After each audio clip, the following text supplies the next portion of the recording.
Capital TV Bihar देख रहे हैं। मैं हूं आपके साथ समीक्षा तिवारी। बिहार की राजनीति में एक बार फिर हलचल तेज हो गई है। विधानसभा की 19 समितियों का गठन कर दिया गया है और अध्यक्ष प्रेम कुमार की मंजूरी के बाद सभी नामों की सूची भी जारी कर दी गई है। लेकिन इस बार सूची में कुछ ऐसे नाम सामने आए जिन्होंने सियासी गलियारों में सवाल खड़े कर दिए हैं। सबसे ज्यादा चर्चा उन विधायकों की हो रही है जिन्होंने राज्यसभा चुनाव के दौरान परोक्ष तौर पर भाजपा की मदद की थी।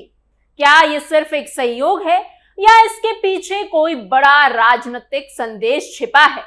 राजद विधायक फैजल रहमान, जो उस समय मां की बीमारी का हवाला देकर वोटिंग से दूर रहे थे, अब उन्हें भाजपा कोटे से समिति में जगह दी गई है।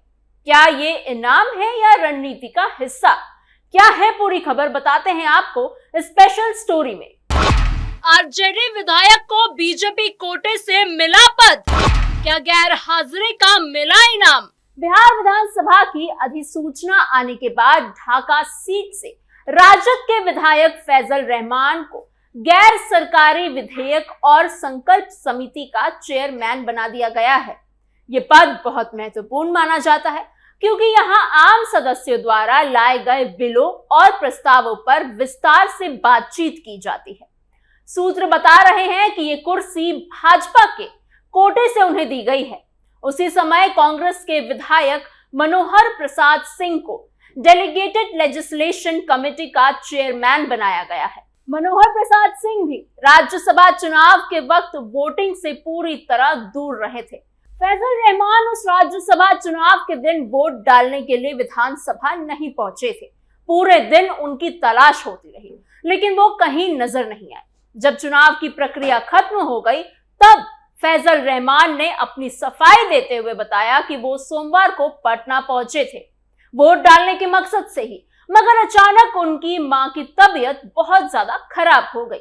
उनकी मां की सेहत पिछले 1 महीने से दिल्ली में ठीक नहीं चल रही थी और उस दिन अचानक हालात बिगड़ने पर वो तुरंत दिल्ली चले गए। उन्होंने कहा कि तेजस्वी यादव से उनकी बात हो गई थी, लेकिन दिल्ली के लिए निकलने के बाद से ही संपर्क टूट गया।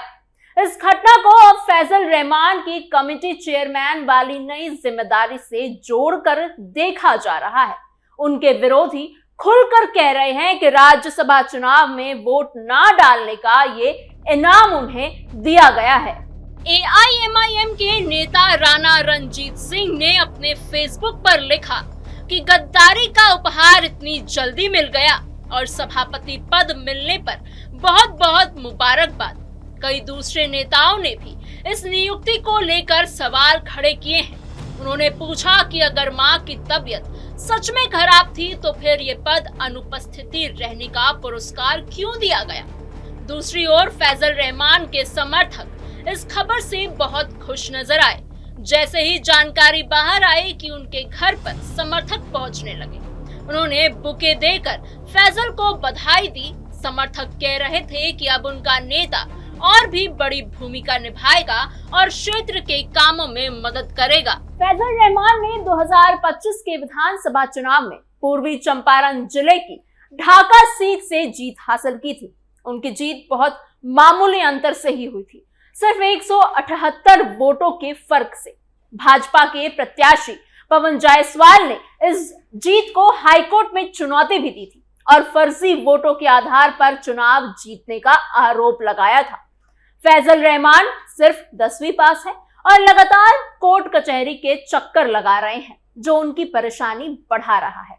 भाजपा के सांसद दुबे ने लोकसभा में स्पेशल इंटेंसिव रिवीजन पर बोलते हुए 9 दिसंबर को फैजल पर विदेश में बैठे कुछ लोगों के जरिए फर्जी वोट डलवाने का आरोप लगाया था।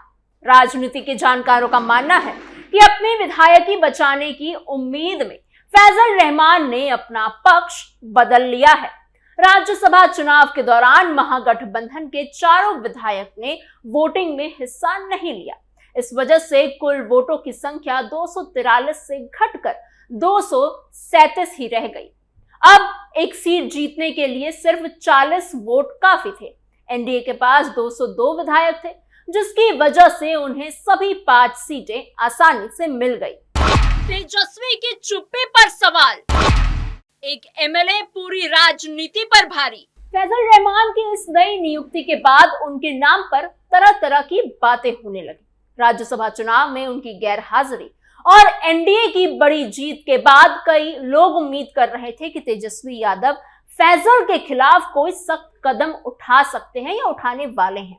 राजद पार्टी के अंदर कई नेता और कार्यकर्ता भी यही चाहते थे कि उन पर कार्रवाई हो, लेकिन अब तक ऐसा कोई एक्शन नहीं लिया गया है। तेजस्वी यादव के सामने यह फैसला लेना आसान काम नहीं था और ना है। महागठबंधन के पास विधायकों की संख्या पहले से ही काफी कम है। अगर वो एक और विधायक को पार्टी से बाहर निकाल देते हैं तो उनकी खुद की यानी तेजस्वी यादव की खुद की नेता प्रतिपक्ष की कुर्सी पर बड़ा खतरा आ सकता है। फैजल रहमान को निकालने की सोच भी तेजस्वी यादव को कहीं का नहीं छोड़ेगी, इसलिए उन्होंने अब तक चुप्पी साध रखी है और कोई कदम नहीं उठाया है। ये पूरा मामला तेजस्वी यादव को बहुत बड़ी दुविधा में डाल रहा है। एक तरफ उन्हें अपनी पार्टी को सही नियमों और अनुशासन से चलाना है, तो दूसरी तरफ अपना पद और विपक्ष की ताकत भी बचानी है।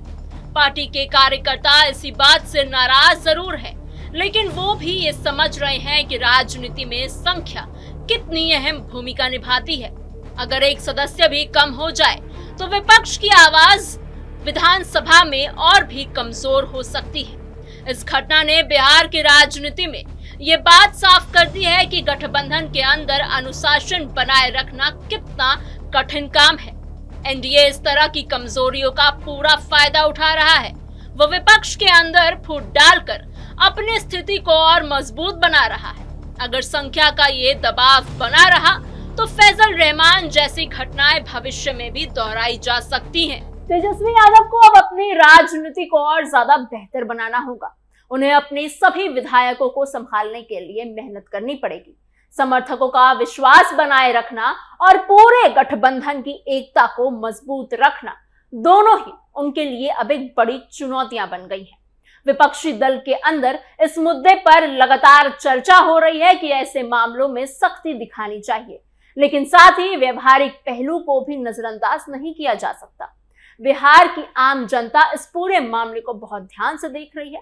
लोग कह रहे हैं कि राजनीति में वफादारी के साथ साथ संख्या का संतुलन भी बहुत जरूरी होता है। फैजल रहमान की नियुक्ति ने यह दिखा दिया है कि कभी कभी व्यक्तिगत बचाव की वजह से पार्टी के बड़े फैसले भी प्रभावित हो सकते हैं। अब सबकी नजर इस बात पे है कि आगे क्या होगा। तेजस्वी यादव इस दुविधा से कैसे बाहर निकलते हैं और राजद पार्टी अपनी ताकत को कैसे वापस बढ़ाती है। एनडीए की तरफ से भी ऐसे मौके का फायदा उठाने की कोशिश की जा सकती है।